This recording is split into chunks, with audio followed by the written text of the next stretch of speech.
Salut les Ejakas, j'espère que vous vous portez tous bien. Alors aujourd'hui je viens avec un podcast dont le thème est « Et si on prenait la vie du bon côté ?» Et si nous décidions enfin à régler notre radio intérieure sur des fréquences positives, à voir le beau plutôt que le moche, à envisager nos problèmes sous l'angle des solutions.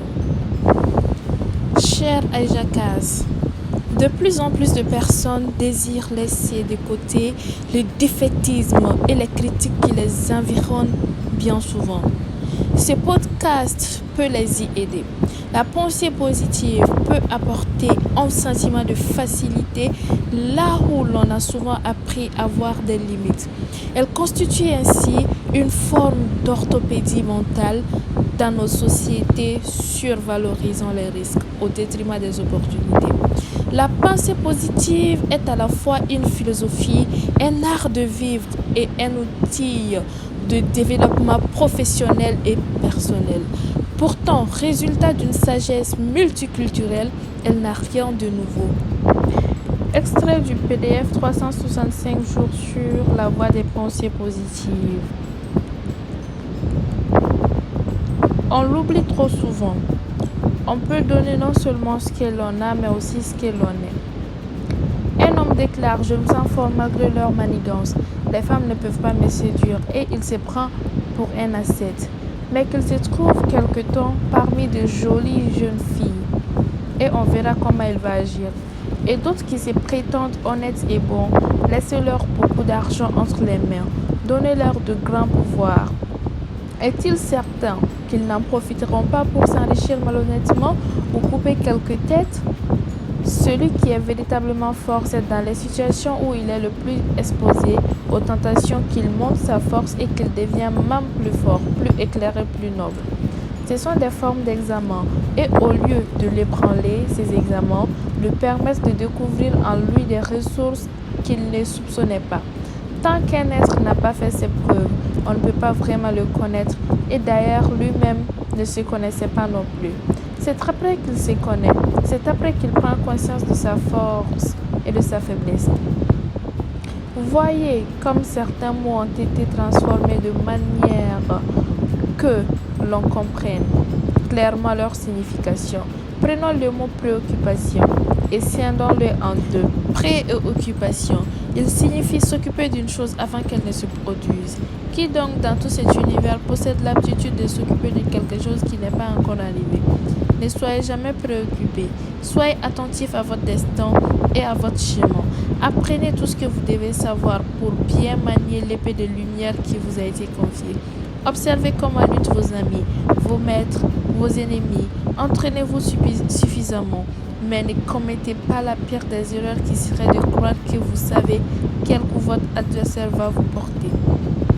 Quand tu es descendu dans le monde de l'existence, une échelle fut placée devant toi pour te permettre de le quitter.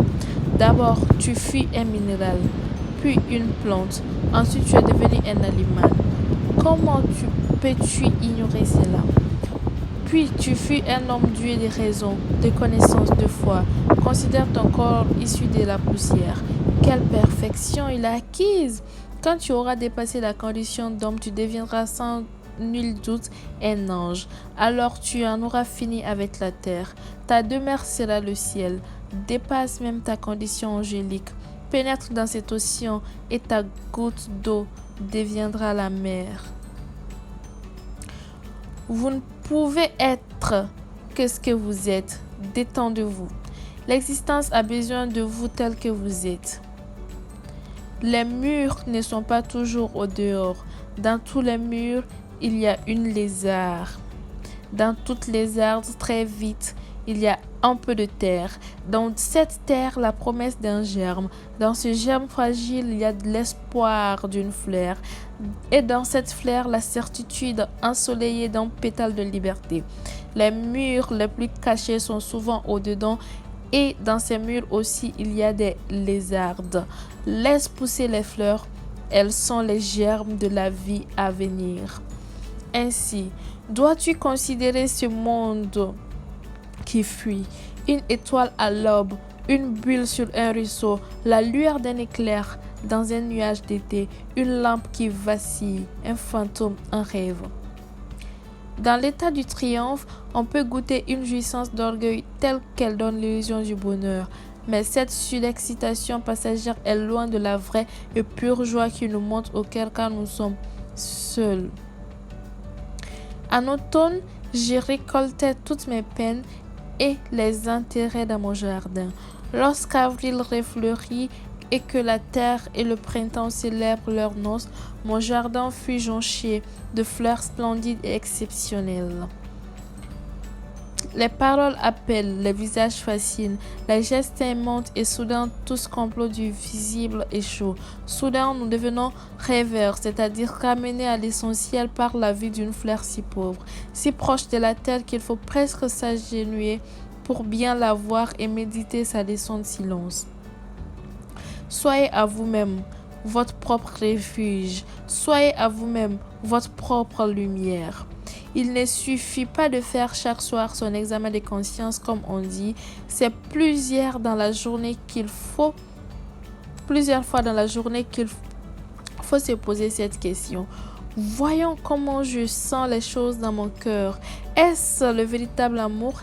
Et ma pensée, est-ce qu'elle suit la voie de la sagesse? Ne s'y est-il pas glissé un élément qui va me faire commettre une erreur? Chaque fois que vous introduisez dans vos pensées, vos sentiments, les éléments de l'amour et de la sagesse, vous réalisez la vérité. Donc, chaque fois vous avancez, vous atteignez un degré de plus dans la recherche de la vérité. Ces aspects, ces degrés sont en nombre infini. C'est pourquoi la vérité, il faut l'avoir trouvée et en même temps continuer encore à la chercher. Comment? En s'attachant une fois pour toutes à ces deux principes irréfutables de l'amour et de la sagesse, mais en même temps en découvrant chaque jour les formes les plus convenables pour mettre ces deux principes en application.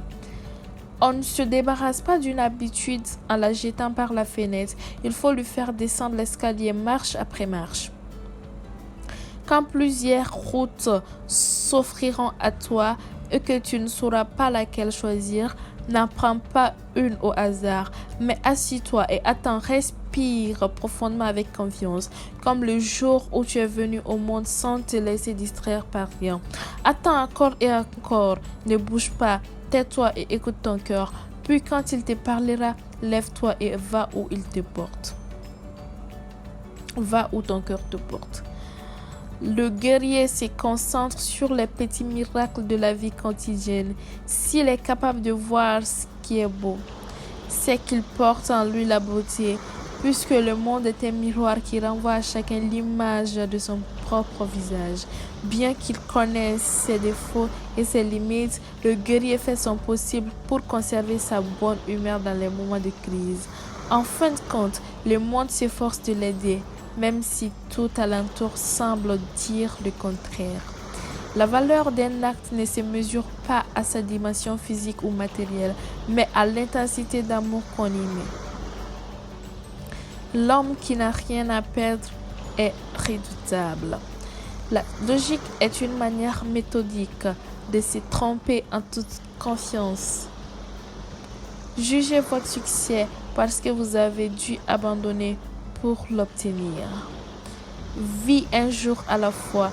N'essaie pas de te précipiter en avant plein de projets pour demain, car demain ne viendra peut-être jamais. Jouis pleinement aujourd'hui. Apprécie-le comme si c'était ton dernier jour. Fais toutes les choses merveilleuses auxquelles tu as aspiré. Non pas négligemment, ni distraitement, mais avec une joie réelle. Sois comme un petit enfant qui n'a pas une pensée pour demain et a oublié ce qui est arrivé hier, mais vis simplement comme si le seul moment qui importait était maintenant. Maintenant est le moment le plus passionnant que tu aies jamais connu. Alors n'en manque pas une seconde. Vis sur le qui-vive. Tout peut arriver à tout moment. Si tu vis de cette manière, tu es prête et ouverte à tout ce qui peut se passer. Les changements viendront et ils viendront très rapidement. Élève ton cœur en une profonde gratitude alors qu'ils arrivent, un par un. Vois toujours le meilleur dans chaque changement qui se fait. Alors, Au revoir les échecs. On se retrouve pour une nouvelle vidéo. Il y a plein de surprises. Alors, bisous. Si vous voulez une deuxième partie, n'hésitez pas à me laisser votre avis en commentaire. Mettez partie 2. À la prochaine. Bye bye.